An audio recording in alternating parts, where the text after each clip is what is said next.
Welcome back to After the Midnight. We are super excited to bring you this episode today. A few weeks ago, during their tour stop in St. Louis on the Change Your Heart tour, Tim and Tyler were actually kind enough to sit down with us for an hour and do a wide-ranging interview. And not only that, they signed this vinyl of Heroes, and we want to give it away to you. So stay tuned for the interview and to find out how you can win it.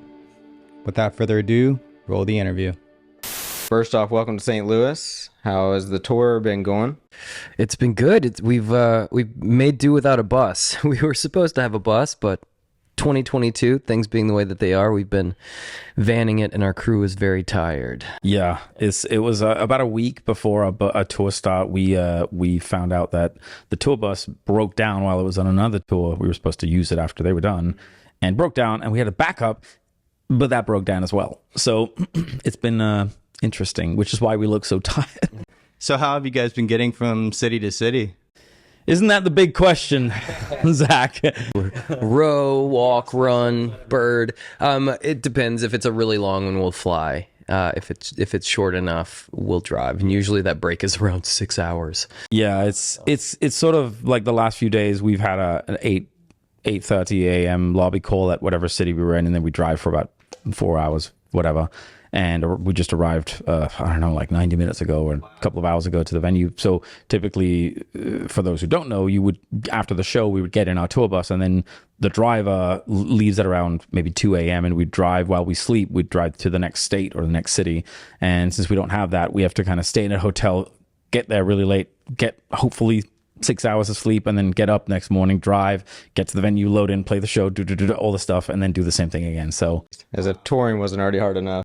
But we love it. Nobody's stopping us, and we feel like we're getting away with something while all these other tours are canceling. So it's been very lucky that we could make it work. But yeah, I didn't have any gray hairs before the tour started, so that'll give you an example. It's probably even harder because you guys have really stepped up the tour every time, and you guys probably have a lot more equipment this time around. Do you guys want to talk about the upgrades you guys have made this tour? Sure. Yeah, when we started, it was Tim and myself running a lot of tracks, and it was Jesse Malloy at the time. But yeah, now we have 5 people, and we have a crew of I think 12 or 13 that we're traveling with. So, yeah, multiple sound guys, a lighting guy, tour manager, stage tech, all that stuff. So, yeah, Royce Whitaker, the guitarist, is also acting as MD, and he's incredibly talented. Musical director. Yes, thank you, Tim. He's also the musical director for Megan Thee Stallion. So we were able to steal him for a few weeks for this tour. But he's incredibly talented, and he is the one to credit for the leap up in production. It's to blame. Yeah, blame him. Mostly blame. No, it's true, and I think since we finished our before the pandemic, we had a kind of tour in the U.S. and then in Europe. It was basically like 2 months of touring, and that was I was on these drum pads, and I was doing synths, and I was doing the playback, pressing play, and doing all being in charge of all that, which is. I don't know why they let me do that, but that was the first mistake right there. But it got to a point where I could feel myself feeling like I want to be able to kind of exude more energy instead of just jumping around on stage. I started playing drums before I got into production. So this is really last year. I got a kit and I started practicing, and last fall was kind of the first time with me on full drum kit, and Royce officially joined the band and was our MD, and it was just sort of a full upgrade. And then this time around, we upgraded a lot of the sort of background gear, so everything's just is higher quality. Our mix in our ears is better. A lot of stuff that you don't see but we feel, and that hopefully should result in a better quality show. We saw you guys in Nashville, and that was atrocious, right. Yeah. And it's much better now. No, yeah. No, it is. I feel like it will be. You guys have the big display. I don't think you have that in Nashville. I was going to ask about that. So, I watched the thing, your ACL performance on Saturday, and there was that big video wall behind you. And I've seen other shows on this tour. Is that something that you guys tour with? No, that depends on the venue. Yeah, that would bump our production budget up a lot. I was wondering, because I'm like, how do you, like, Sprinter vans and planes, like, how do you get that from city to city? All the gear travels in a semi truck. Yeah, so it's a massive truck big rig that just drives around the country. I have an air tag in my guitar case, and I just go, oh, there in he Utah is. right now. Yeah. But yeah, that's if the venue has it. So most festivals have them. Some venues just happen to have them because they, do more DJ stuff or something like that. Nice. So obviously you guys have talked about the challenges that you've experienced on this tour, and touring itself seems like it has its fair set of challenges. Are there any things that are just like essential day to day, like that make your day to day easier? Not even gear, just like something to have on tour that, just is like your sanctuary. Yeah. I mean, the obvious one is sleep. It's just hard to get sleep when it's hard enough in a tour bus because you have to learn how to try to get really deep REM sleep in a bus that's moving, it's noisy, and that's a whole other game. It took me a while to really get the hang of that. But I think the first thing I do when I arrive, it's like coffee. Where's the coffee? And like sleep and a hot meal. A hot meal seems to be hard to Listen to us. Listen to us. Functionally homeless. Yeah. It's really tough. But it's so weird. My girlfriend joined me on the tour for a couple of days, and she's like, now I understand why you just want a hot meal. Like last spring, I was in Brooklyn, and it was cold, and I was texting her about, I just want soup. Just give me soup. I was looking for soup. But she gets it now, and it's sort of hard to explain. But when you're in it, you're sort of you're sleep deprived. Everyone's doing long days, and you're looking for something that isn't just food that's in the green room, which is, we're lucky to have, healthiest food. But there's only so many combinations you can make from whole wheat bread and cheese and deli meats, Yeah, and a good skincare routine, a little face cream. That's helpful, man. My answer is Uncrustables. We didn't know that we needed them. Oh, yeah. Until we had them, and now they're indispensable. Big fan of Uncrustables. Not a big fan of having to wait 20 minutes for them to thaw. Yeah, that's true. That's true. Yeah. Yeah, Lilia has made it very clear it's important for her because it's the only way she can get those healthy antioxidants from the fruit in them. Clearly, so that's why we have them on our rider. When it comes to Lilia, speaking of Lilia, I know that you guys back in 2019 added her first to your touring lineup and then added Royce. How did you guys meet Lilia and Royce? I think Lilia auditioned. Like, we were looking for one more for the 2019 fall tour. We were looking for another person, like a guitarist, like a side person to help with BVs and play bass and synth, and she can kind of do a little bit of everything. So she sent a video where she was kind of auditioning on some tracks, and we met with her, and she's just like the loveliest, talented person. So. Well, so I'd known of Lilia before that. This is true. When I saw the video, I was like, oh, it's Lilia Broussard. She, her kind of reputation preceded her. When I moved to Los Angeles, she was a working, songwriter. So I knew of her reputationally. And when she auditioned, I was like, we need that person in our family. Yeah. And then it kind of just, we had met Royce once or twice in the fall tour. We played in Vegas. I think we ended our fall tour in Vegas, in the US fall tour in 2019.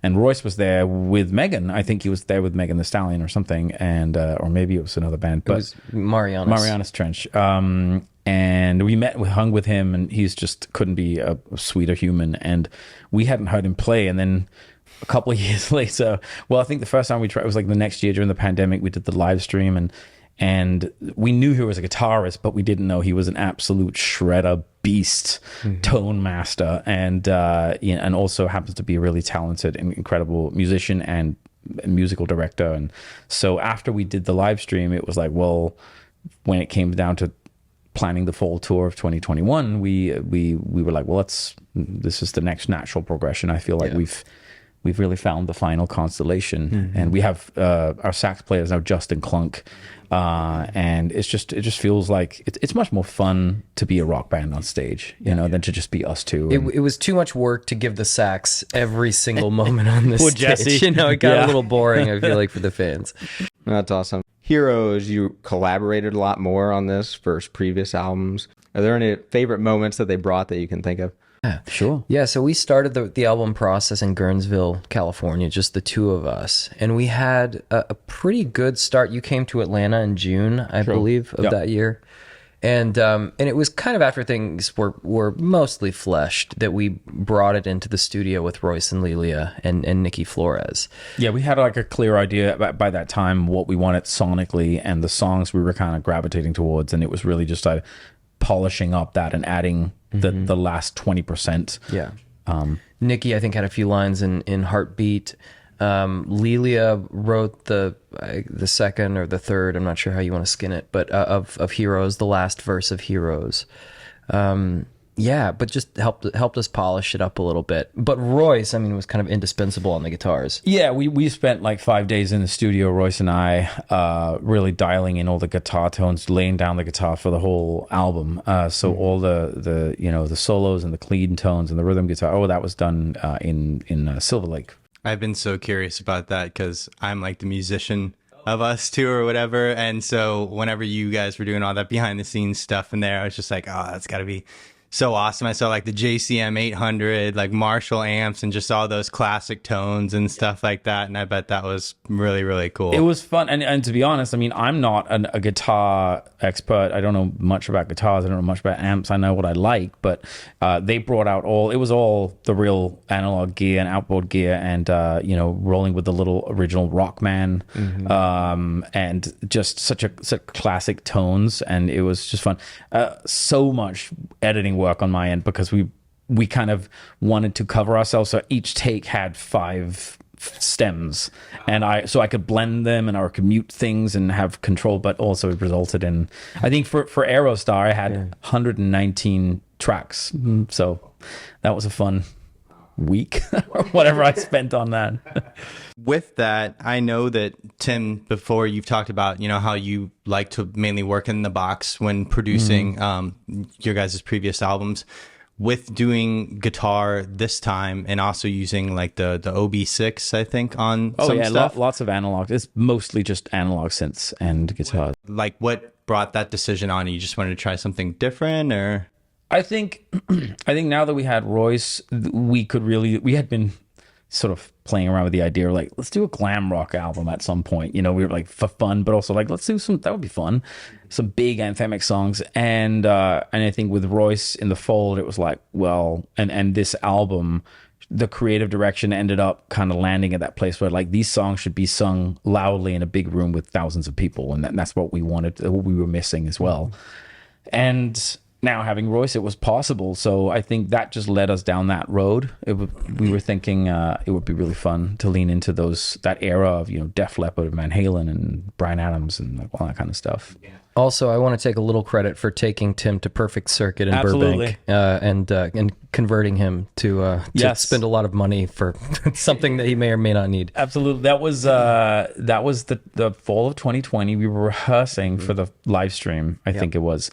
And you were like, you should come with me to Perfect Circuit, which is like a small analog synthesizer store in LA, close to where we were rehearsing, near Burbank. And I was like, all right, okay. And then I tried an OB6 and I tried a Prophet, and I was like, sound pretty good. And I mean, so it's a little bit of backstory. I've just always been, I'm not the most technical guy, so I'm not a guy who loves tech, but I love creating and I love good sounds. And so for me, I had always had this sort of mental block about, oh, well, the wires, and I just want to make music. Just give me a soft synth, so give me a plugin so I can create. I don't have to deal with.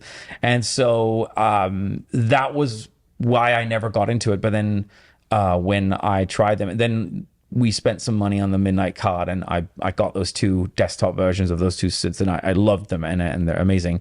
And now Tyler has the Prophet 6 and I have the OB6, and that was the beginning of the rabbit hole. And yeah, so on this album, to finish the thought, it has the OB6, it has DX7 is on there. I've got Juno 106 is all over it. It's got the Super 6 from UDO, which is incredible. The first binaural synth ever created, which is basically stereo but on crack. So it's amazing. And then I think I had the Matrix 6. The synth you hear, it's in Change Your Heart or Die. There's like under the guitar. That's the Matrix 6. It just rips. It's like designed for synthwave somehow.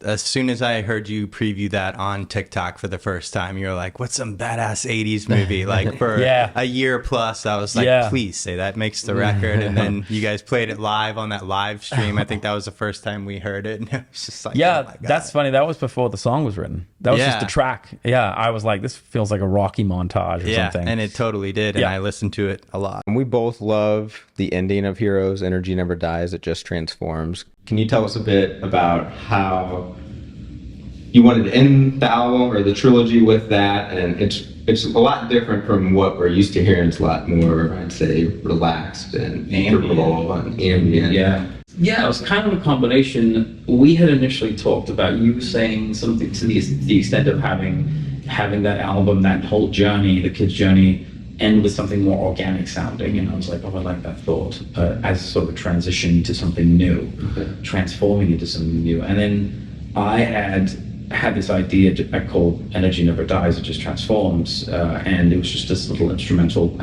And while I had done it in the summer of 2020 or the spring of 2020, just sat around.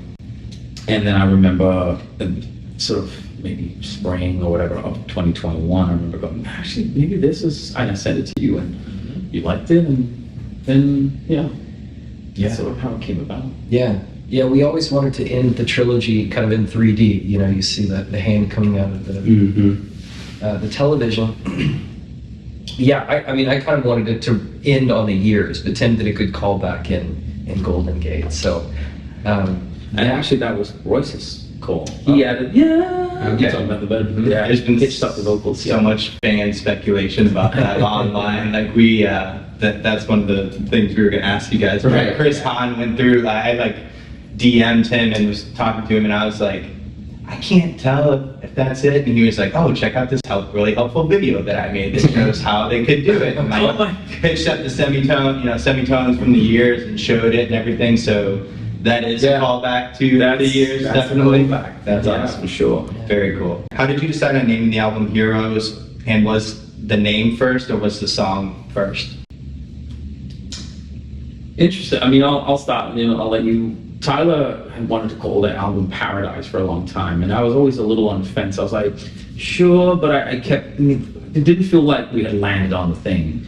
But I think just going through the journey of discovery of what the album ended up being, Tyler came in. Usually we'll come in with not different, but an idea of what it is we want to do, and then hopefully it's a little removed from each other, so that there's a sort of happy medium where we both kind of it gets moved from the original position a little bit. So hopefully there's a little bit of journey there. But we came in with intentions, and then you had for a while wanted to call it Paradise. Mm-hmm. You can speak a little bit of that. And then I remember just getting a text from Tyler in the morning when I woke up in LA, just saying we should call it Heroes. Let's give it some dignity. And I was like, F yeah. Yeah, I think I was revisiting Joseph Campbell's Hero with 1,000 Faces, and just had a moment of, because I knew that Tim wasn't totally in Paradise, right?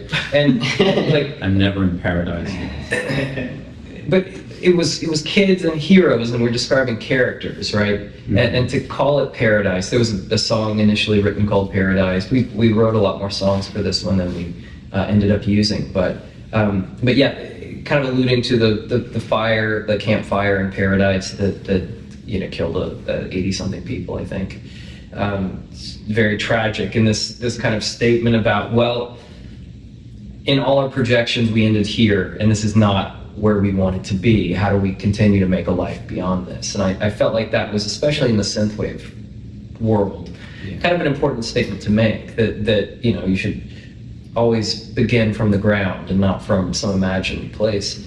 But I was talking to some friends who are also fans, and they were like, look, people have hard enough lives. Just let them enjoy. Just let them enjoy whatever they want to enjoy. And I thought, that's true. Let's finish the story. And the story is of the the everyday heroes that are masked and nobody knows them. Nobody knows that the heroes are all kind of kindred in their journey up their own kind of personal mountain. So that felt like a more compelling place to continue the story. That's awesome. And then so we wrote the song Heroes after that decision. Oh. Yeah, and Heroes was I think the last song to kind of be written lyrically. That song really resonated with me big time whenever it first came out, especially because Red, White, and Bruised just speaks to, I think, where we're at, in this country, especially having such a happy sounding song, but also kind of like a call to help. Like, to me, it speaks to, if you struggle with mental health or addiction or anything like that. And then to have that change that's so dominant, in the middle of the song, and to just go into this awesome instrumental at the end. And it's probably my favorite song on the album, honestly. It was kind of written in response, at least lyrically, to America 2. I was tired. It felt like it. I was tired of singing it live and having this moment of like, our country's broken, yay! and so you kind of get that sense of breaking that wall on the chorus of Heroes. It's just it's like John Lennon going, help! I need somebody, help! Yeah. It's just I feel like how we're all kind of collectively feeling. Like I'm just ready to be past all this stuff and ready to live my life again. Yeah. This next segment, I kind of stole from Hot Ones. I don't know if you guys have watched that. Great. Yeah. So explain this. Next season, let's bring out a bunch of chili. So. How dare you? Oh my God. How dare you? So. He's pulling up a screenshot of me as a 10-year-old little kid. That's great. So can you give us some context on this?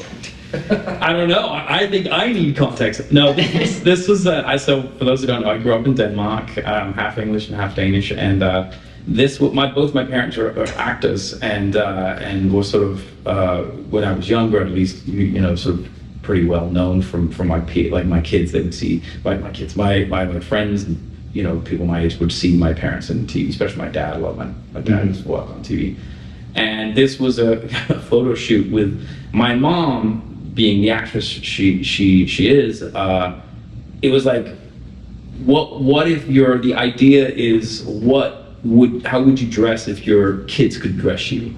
And it was in some kind of magazine, lifestyle magazine or something. Okay. And there was a photo shoot, and me being like 10 or 12, I was like, Mom, I'm gonna dress you up in a Boston Letterman jacket and put a cap on you, and we're gonna have a basketball. We're gonna look so cool, and we're wearing Converse. And I remember thinking, this is the coolest thing ever. Yeah. Is that your brother? Still do. Yeah, that's my brother. Okay. Oliver. Yeah. Oliver, my brother, is an amazing musician and is about 10 feet taller than me now. Oh wow. Okay.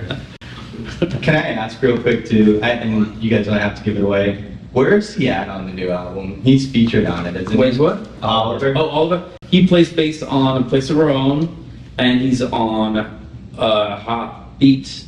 I feel like there's one more, and I'm trying to remember. I did have him try to do some bass harmonics on Hot Worth Breaking, but there wasn't really room for it sonically. He didn't need it. I feel like he's playing bass on one more song, and now I can't remember which one that is. So sorry, Oliver. No, I still love you. Don't hate me. We kept trying to guess because we had heard him featured on some other stuff, and we didn't know. I was like, maybe it's that video game synth on Souvenir. It fits so well in Souvenir. I love it. Yeah. So we show the child picking him. What about this one? I have no recollection of this day. Looks like that was at the first house that I lived in Carrollton, Georgia. My dad is a musician and was a musician when I was a child, and so he would play in a country classic rock cover band on Fridays and Saturday nights, and he was the music minister at a small Methodist church on Sunday morning. So I got a lot of music. He, it looks like, got me a child's guitar of some kind, and he just very much wanted me to learn music as a kid, and I was like, nope, not gonna do it. Music is boring. And I got instruments every year to no avail. I was 15 and learned guitar on accident. So, yeah, but I grew up, I think the first song that he taught me was Honky Tonk Man, which was Dwight Yoakam's version of that song. And yeah, it's a picture of probably late 80s in Carrollton, Georgia. Awesome. That's great. So were you guys encouraged to play? I mean, you said that, but Tim, were you encouraged as a child to pick up an instrument? Very much, not like you should play an instrument. Sure. Very much. My dad is a drummer.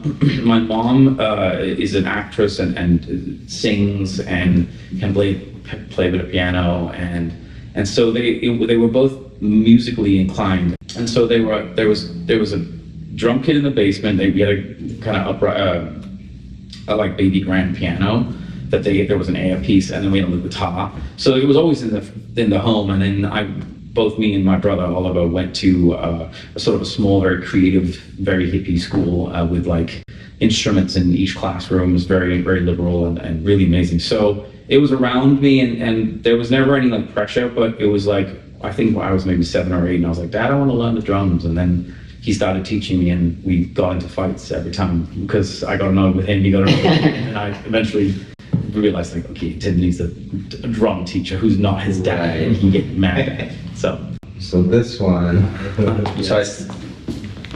so I scoured your Instagram. This feels like the first reference that's out there to the Midnight. Yeah. And I don't know if you remember this day or this time. And Oh, I remember it clearly. yeah. This was 2014, and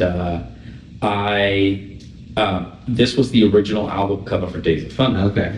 And I made it on my iPhone because I didn't have like this fancy Photoshops you guys have, and I didn't know how to work any of that. So I found some kind of photo app where you could overlay text on an image, and I found this image online and made it black and white, and then ultimately we changed it because I found out who took the photo, and I didn't want to use someone without crediting them, and so we were able to upload the music again and change up the photo and make sure it was all kosher. But yeah, I was, back then I didn't know. I didn't know in 10 years I was going to sit and talking to you guys. There's a podcast we were playing into it beyond my wildest dreams. So this was just me fiddling around on my phone while really going, wait a minute, we're going to put out an EP. We should probably have like some sort of album cover or something. And that's it. But I love that picture, and I love the photo. And I just used some app to make it black and white. And it had a mood. That's the story behind that. I guess with that and showing that last photo and it being the first album cover for Days of Thunder, songs tend to take on a life of their own once they're released. They do. And you guys obviously have a big catalog. Is there one that stands out to each of you that has a different meaning now than when you recorded it? On this tour, as part of the VIP package, we kind of play some stripped down, a couple of songs that we're not playing in the show, but and some of them that we never played. And that's an angry. We're trying to interview Midnight. Welcome to St. Luke's. Love it. Yeah, we've been playing some sort of stripped down versions of some of our songs as part of that VIP package, and one of them is the Comeback Kid, and it's just me on keys, Tyler on guitar, and singing. And we always sort of have to bring up the fact that when we wrote that song, I was a week out from mastering Endless Summer, and I was finishing all the tracks, and I felt like there was one vibe missing, and I just had this little track I called The Kid, and I sent it to Tyler, and I was like, do you want to write something to this? And it was like late in the day. He's like, sure, I'll give it give half an hour, put down whatever I have, which was ultimately good. Sometimes that works in our favor when we kind of don't overthink it. And so the next morning I got some vocals that was really just meant as a quick, like, oh, I laid down the vocals, let me know what you think. But I was able to make it work, and just doing some editing and just tightening up everything, and it sounded so good. And we both, I loved the song. We both loved the song, but we didn't think more of it. And then really it was when during the pandemic we did, in the spring of 2021, we did the orchestral versions of some of our songs to celebrate the 5-year anniversary of Endless Summer. And that song, when Mina Troy, that's her name? Nina Choi, yeah. Mina Choi, I'm sorry, from the Magic Orchestra.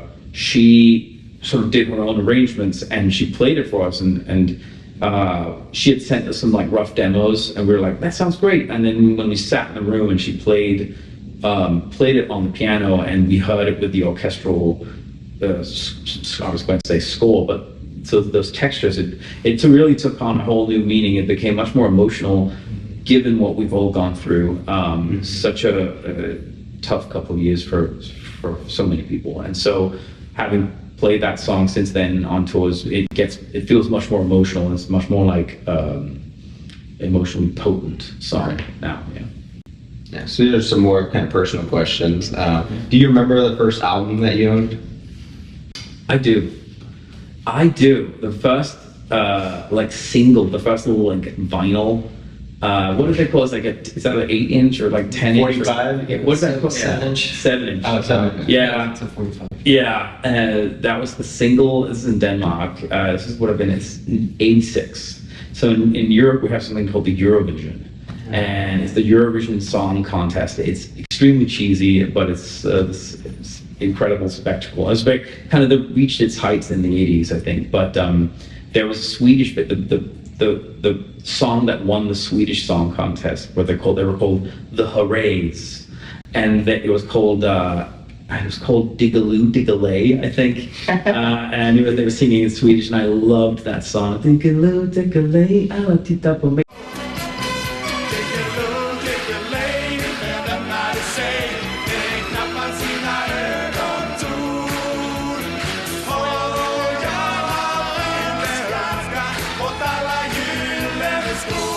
Means everyone's looking at me because I'm wearing my golden shoes. And I even went so far, I was obsessed with the song, 6 years old. I went so far as to have my mom spray paint my little rain boots gold, because I wanted to be fancy. And they had great hair, it was very puffy and poofy, and I was like, these guys know what's up. I've never looked back ever since. That's so funny. What about you, Tyler? So I remember my dad, like I said, was a musician, owned a studio. So I had CDs in my house, I feel like pretty early compared to when other people had them. And I remember Huey Lewis and the News Sports, and then Tina Turner. I think What's Love Got to Do With It is the name of the, or it might be Private Dancer, I can't remember. Anyway, that St. Louis's own Tina Turner. Oh, that's right. That's right. Yeah, so those were in my room. The first single that I ever bought was Joe Diffie's Third Rock from the Sun, which is, now that I listen to it, not a great song. And I think the first LP that I bought as a cassette tape was Hootie and the Blowfish, Cracked Rear View. Nice. So, yeah, I feel like these are like bank security questions. Like, what was the first Exactly. record? We're trying to. Yeah, The truth comes out. mission accomplished. Yeah, we were like going through trying to think of our first yesterday, and we were even like struggling. His was 311. Oh, man. Mine was the Top Gun soundtrack. Oh, nice. Obviously. All right, sorry to cut in here, but now is the chance to win the signed vinyl of Heroes. Post a comment below with your first album that you've ever owned. Like and subscribe, and we will randomly choose one of you in 2 weeks. Now back to the interview. So with that, who are you guys listening to a lot right now? Like on tour or just in general? Who are some of your favorite artists? Yeah, I've been listening to a lot of stuff. We're gonna pull I up. had a jam out party by myself the other night when we were driving post Austin city limits to Tulsa in the middle of the night. Bibio is one of my favorite musicians, and he's got two new singles out that sound totally different than what he's been doing. They actually sound kind of in our neck of the woods.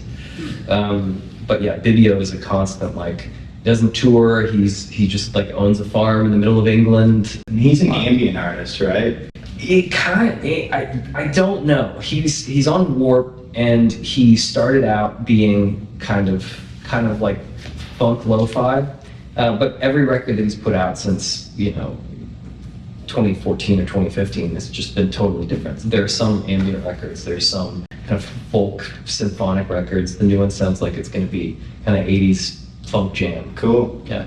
Yeah, I mean, I listen to so much eclectic stuff. Sometimes it's score music, or I'll go back. Like recently, it's been a lot of. For a long time, it's been a lot of Paper Kites. I love them, and then Vancouver Sleep Clinic, No Roy Moore, those people. But also, I still go back to, like, I was introducing my girlfriend to. She's like, I don't like James Taylor. I said, let me show you. And I played one of my favorite songs of his is Baby Buffalo, which is this beautiful, just calm lullaby of a song. You just have it on repeat. It's like a warm hug. So that, I'll always listen to some Sting. Go back to what I grew up with. But I love me some hip hop. Love me some. I listen to all kinds of genres, so I don't really have specific genres. I also love me some emo. I'm sort of diving heavy into that right now. We've sort of been sparring back and forth, like, what would be fun to do next? And we've been, to give you a little pulling back the curtain a little bit with the process of Heroes. We went through a lot of different kind of ideas of what we wanted the album, we thought the album should be, and then it was like, oh, we do a lot of emo and like, he's grunge, and so that journey was really fun. But I think ultimately we settled on what it ended up being, and it felt right for the story. But then you're left with like, wow, we could try to do an emo album, and then we were toying around with the idea of like Blog House and really going down to the mid 2000s kind of electronic music scene that came out of, especially like a lot of those French producers. That stuff is fun, but yeah, I love me some dark emo stuff. I don't know how I never heard of him, but the French producer Gesaffelstein. Oh, what? Get out. He's worked with The Weeknd. Oh yeah, exactly. I was listening to that. Our tour manager Dan I was like, what is that? He's awesome. Never heard of Gesaffelstein? I was like, get out. This is bonkers. Yeah, that's cool. That emo's like my heyday. Scene Kid turned electronic, turned chillwave, turned synthwave. Absolutely.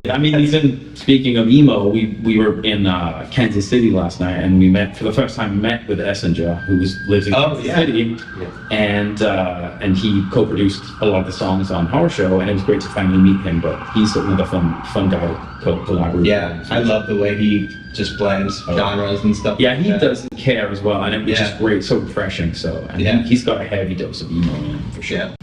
So outside of the midnight of music, what do you guys like to do? Is there anything else? I don't know. We just feel like with all the stuff we've watched with you guys, it's mostly about the band, and just curious, what kind of stuff do you like to do when you're not in midnight? Absolutely. Yeah. Between my 4-year-old and my job as a songwriter, there's not a lot left. I get about 40 minutes after the kiddo goes to bed with me and my wife, and usually that's enough to watch one Netflix show and read for 10 minutes and then out. That's Siphon Filter maybe? Oh yeah, I did. Gosh, yeah. So I brought a PlayStation 1. I bought a bunch of games. I thought I'm gonna have my heyday. When I was in 8th or 9th grade. I'm gonna relive that on tour. I pulled it out once. I played it for a good 2 or 3 hours, and after I did, I was like, man, those graphics weren't good enough to like hang with for a long time. So I've been playing a lot more on my Switch.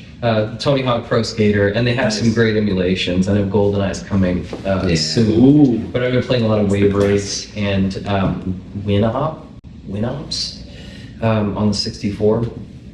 But yeah, a lot more Switch than actual Siphon Filter. Nice. Yeah, I was kind of thinking, like, when you were asking me what do you listen to, I was like, the irony is I don't listen to a lot of music when I'm a podcast guy. I listen to movie podcasts every chance I get. It's just sort of my relaxing thing. And so when I'm off tour, my off time is like walking the dog, listening to a little podcast. Love baking, sourdough bread. Boom, got into that in the pandemic, as I'm sure many other people did. I'm kind of a big homebody. So is my girlfriend, and we just like hanging out with the animals and watching movies and hanging out. I'm a very low maintenance guy. Cool. Pretty big homebody. I respect that. We're both big homebodies. Yeah, that's the life. And I think it's contrasting that with tour, since we've become a sort of touring band. I really enjoy what some people, maybe if you're younger and you're signing tour, you're like, I just want to party all the time. You know, we're definitely not party people that you know, we're the first ones to go to the hotel and go to bed, Right. which is great. But also when I come off tour, some people get a sort of a calm down because it's like, oh, the anti-climax, and I feel the opposite. Not that I'm like finally over these people, but I love coming back to the kind of monotony of just the routine, and you know, you can get back into your routines and be at home and tend to your own home life and your well-being, and I love the sort of quiet, the stillness of that. Totally. Yeah. I mean, I'm sure you got, recharging your batteries. Like, Absolutely. I mean, it's got to be draining being on the road all the time, especially with the situation you guys are in now with no bus or anything like that, like day to day. But we feel incredibly lucky and privileged that we can even do this. It wasn't even. I remember thinking in 2016, before we had played our first show, I was like, boy, oh boy, I would love to be able to make a living out of this, a full-time living. And we're doing that now. We're able to do that, and that is a luxury and a privilege that we will never forget. And we're very grateful to the fan community for that. Absolutely. Yeah. We're going to name some songs, and can you give us one word to describe them? So these are your songs. Yeah. Oh, it's our own song. Yeah, these are your songs. And they're from a couple different releases, and we'll just go through and you start. All right. So Aerostar. Yeah. Sad. It's a sad song. Wistful. Yeah. Nice guys. Nice guys. Oh, nice guys. I thought you said nice guys. Oh, nice I was like, guys. thank you. We really are. Right? Nice guys. Brooding. Yeah, I imagine aliens. Let's take Is that. that your one word? Aliens. Aliens. I like that. Oh yeah, of course, aliens. A little peek back the curtain. Nice Guys is the title to the unmade sequel to E.T. And it was supposed to be about, instead of a nice alien, it was supposed to be about mean aliens coming down and terrorizing a family. No way. And that movie, I think, if my info is not wrong, it ultimately that got funneled into the script for Poltergeist. Interesting. But, but don't quote me because maybe I'm wrong. We'll research it first. Yes, please. I've read some. I've had a lot of it. Love by You. Earnest. Hope. Last Train. Poignant. I was going to say sad, but then that was just the same. Every song's just sad. What would you just say? Last Train. Yeah, I said it was poignant. point. That's good. Oh, could I steal his? Yeah. For it. Arcade Dreams. Sad. Nostalgic. Yeah, cerebral for me. I like Tim's ambient stuff. That's mainly what I listen to when I want to give my brain a break. Awesome. That's awesome to know. Yeah. Crystalline. Dangerous. I mean, it's kind of mythological because of the sirens and because it's just so on the nose. It's so archetypally like. told you. I don't feel like I gave that song any nuance. It was just about that. That's the episode we just recorded. Oh, nice. Yeah, we're working on Nocturnal right now. So if you want actually what the combination is, it's the Sirens and the Odyssey and the HBO miniseries Night of.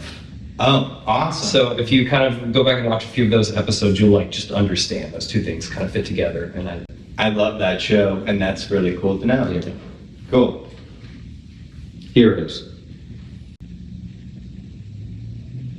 You stumped him. You just broke my brain.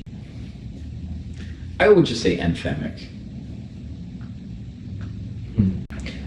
frustrated, like it comes from such a Right. pent-up place. But in my mind, now it's tremolo and drive. Those are the two changes that I make on the guitar. That's what I think is just hit that button. It was great to hear you guys play that at ACL. Oh. Yeah, that was awesome. Russ is good. Yeah. So I don't know. You just want to end there? Yeah. I don't take up too much of your time. Yeah. Thank you guys so much. Seriously. Thank you guys. Thank you for everything that you do. This is incredible. It's an amazing sort of rallying thing for the community. Yeah, it's incredible. really lovely. Thank you guys for all the positivity and all the hard work and the production value. You guys like are stepping it up a lot. We can tell tried. you're putting a lot of energy in this. Like, we need you to make neon signs for us, I think. Yeah, thank you for bringing it to have our own like the podcast about our songs. That's like beyond what we are. It's what we deserve. Yeah, we don't deserve you guys. No. But thank you for everything. Yeah, I mean, honestly, like, we are just so appreciative to have your blessing, and you guys are just wonderful humans, and just all you do for the community. I mean, the community thrives because of you guys. You know, we talked to the. I think it's the other way around. Yeah, I mean, to have that cycle, and it's just amazing. And, you know, I mean, we talked to so many people on Discord and Twitter, and just it's just an amazing community, and we had honestly no clue that it was such a rich community before we came into it, and then to be exposed to that, and then to also, you know, be accepted and into that is just an amazing thing, and we're grateful for it every single day. So we truly appreciate it. Well, we're making this idea real together. Right? Yeah. I think of it like the Velveteen Rabbit. It becomes real when it's loved, and that has been the experience of the Midnight. Is that we're just writing and making songs. You know, there's nothing that interesting about that, but it's the fan community that has you know, made the videos, made the podcast. You know. Long ideas about what the lore of the records mean, and like it's all incredibly meaningful, and it's making the world that you know just existed as an idea real, and that's magic. It's real magic. So we're incredibly grateful. Yeah. Well, thank you guys for the time. I know you guys are busy, so appreciate you guys. Thank you so much. For having me. Yeah. Awesome. Awesome. Thank We you. will see you guys tonight.